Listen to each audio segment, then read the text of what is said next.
मुझे लगता है कि खालिद अनवर जी को सोच समझ के बोलना चाहिए था और अनावश्यक टिप्पणी से उड़ता तीर लेने से नुकसान के सिवा कोई लाभ नहीं होता है। तेजस्वी प्रसाद यादव को घर में तो कोई सुन नहीं रहा है। उनकी बहनें, उनके भाई सब उनके खिलाफत में लगे हैं, अंदर अंदर साजिशें हो रही हैं। औरंगजेब का जो चरित्र रहा है वो तो तेजस्वी प्रसाद यादव के चरित्र में भी दिख रहा है ना। अपने भाई को किस तरह से दरकिनार कर दिया है। नमस्कार, आप न्यूज फाउंडेशन देख रहे हैं। मैं हूं आपके साथ वंदना। बिहार में 2025 के विधानसभा चुनाव की तैयारियों में सभी पार्टियां जुट गई है। दूसरी तरफ बिहार विधानमंडल का बजट सत्र शुरू है।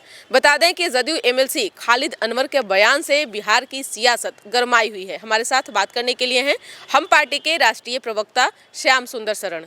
कैसे देख रहे हैं आप? तो आपके ऊपर विपक्ष हमला क्या बोले, आपके अपने ही सहयोगी दल के बयान से खलबली मची हुई है। कैसे देख रहे हैं खालिद अनवर के बयान को? कि मुझे लगता है खालिद अनवर जी को सोच समझ के बोलना चाहिए था और अनावश्यक टिप्पणी से उड़ता तीर लेने से नुकसान के सिवा कोई लाभ नहीं होता है। उनको ये समझना चाहिए कि किस संदर्भ में वो बोल रहे हैं। भाई, अब औरंग को अगर कोई महान बताए, ये तो वैसे ही जैसे कोई रावण को महान बताए। विद्वान तो रावण भी था, प्रकांड विद्वान कहा गया, शिव का भक्त कहा गया और बहुत सारी बातें इतिहास में, कहानी में लिखी हुई हैं। लेकिन भारतीय संस्कृति और सनातन की संस्कृति में कभी रावण को कोई जगह मिला है क्या? रावण का पुतला दहन होता है, कोई अपने बच्चे का नाम भी नहीं रखता है। तो वैसे ही आप अगर औरंग और बाबर को महिमा मंडित करेंगे तो इसमें मुझे लगता है कि समाज को तो पीड़ा होती है और इस तरह के बयानों से बचना चाहिए। ये सबको पता है कि किस तरह से कैसे क्या हुआ, किस तरह का दमनकारी नीति हुआ, कैसे लोगों को तड़पाया गया, कैसे कन्वर्जन हुआ, ये सब कुछ पता है। लेकिन इस तरह के मामले को कुरेद करके समाज में और ज़्यादा इसकी चर्चा को बढ़ावा देना, मुझे लगता है कि खालिद अनवर साहब को कभी हमारे महामहिम राज्यपाल आरिफ मोहम्मद खान के पास बैठना चाहिए और उनसे कुछ ज्ञान वर्धन करना चाहिए। वो तो सनातन के भी प्रकांड विद्वान हैं और इस्लाम के तो स्कॉलर रहे ही हैं। तो अगर शायद उनके सानिध्य में जाएं और कलाम साहब को अपना आइडियल मान लें तो मुझे लगता है कि ऐसी टिप्पणियों से कि उनको आवश्यकता नहीं पड़ेगी और ये छोटी सियासत है। लेकिन श्याम सुंदर शरण जी, एक तरफ जहां एनडीए हिंदू राष्ट्र बनाने की पहल में जुटी हुई है और हिंदू राष्ट्र बनाने का सपना देख रही है, आपको नहीं लगता कि इस तरह के बयान से, इस तरह के विवादित बयान से नुकसान होगा? देखिए, ऐसा कहीं कोई मुझे तो नहीं समझ में आता है कि हिंदू राष्ट्र बनाने की ओर कोई गतिविधि है या सरकार की कोई तैयारी है या गठबंधन की कोई तैयारी है। ये फजूल की बातें हैं और इस तरह की बातों को हवा दे करके कुछ लोग अपना उल्लू सीधा करना चाहते हैं। राजनीति में तो ये अभी अंग्रेज़ों की नीति से ऊपर नहीं आ पाए हैं।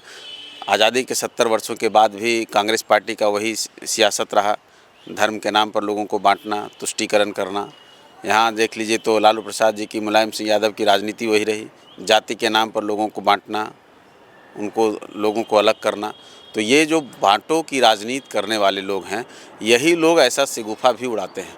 भाई, कहानी कोई हो, इतिहास में जो दर्ज है, लोगों को सब पता है।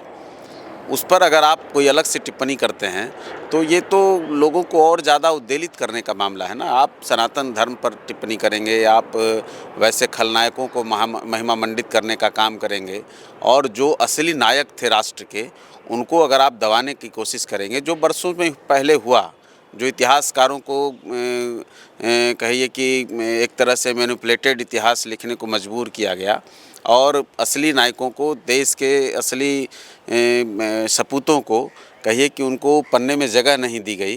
अब जब तो वो तो गड़बड़ है ना। श्याम सुंदर शरण जी, राजद के एमएलसी हैं सुनील सिंह, जिनकी सदस्यता 7 महीने के बाद वापस मिली है।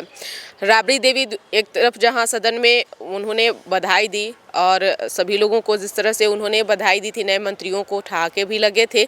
अब ऐसे में न्यायालय पर भरोसा करते हुए इसको किस रूप में आप देख रहे हैं?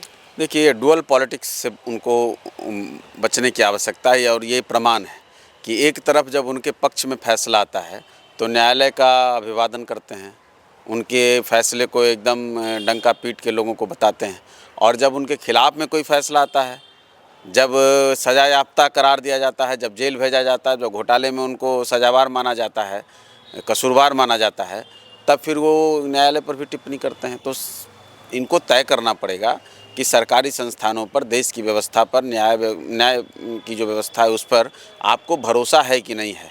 अगर आपके पक्ष में कोई फैसले आए तो वाह वाह, और आपके विपक्ष में फैसले आए तो फिर आह भरने लगते हैं। तो ये जो डबल कैरेक्टर है इनका, हम तो लगता है कि हम भी स्वागत करते हैं। सुनील सिंह जी को सुप्रीम कोर्ट ने राहत दी, उनकी सदस्यता फिर से बहाल हुई।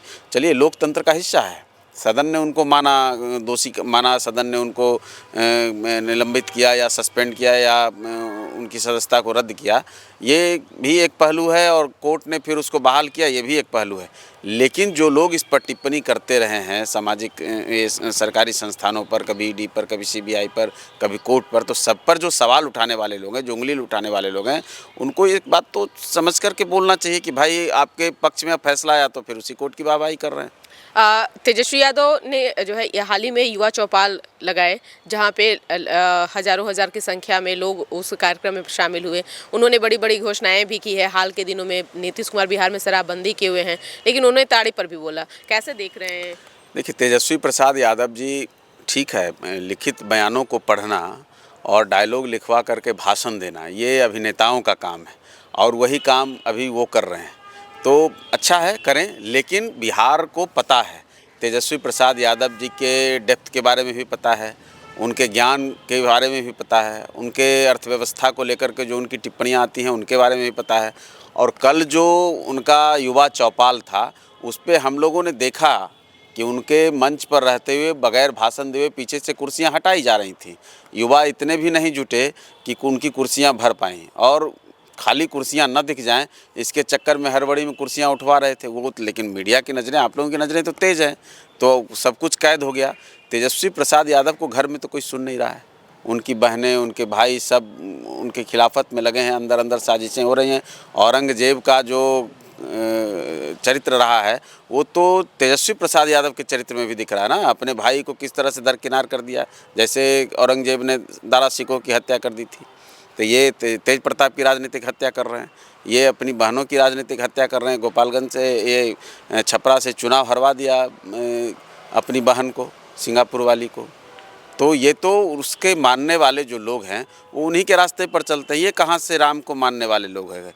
ये तो लालू प्रसाद यादव जी को भी बंद कर दिया था ना बीच में, जब राहुल गांधी जी को आकर के उनको छुड़ाना पड़ा।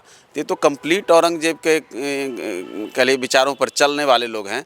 बिहार सब कुछ फ्री कर देंगे, और मालूम होगा कि फिर कुछ रहने ही नहीं देंगे, जैसे इनके पिताजी के राज में हुआ कि लोगों को सामाजिक न्याय की लड़ाई के चक्कर में फंसाकर आज बिहार का क्या बंटाधार कर दिया।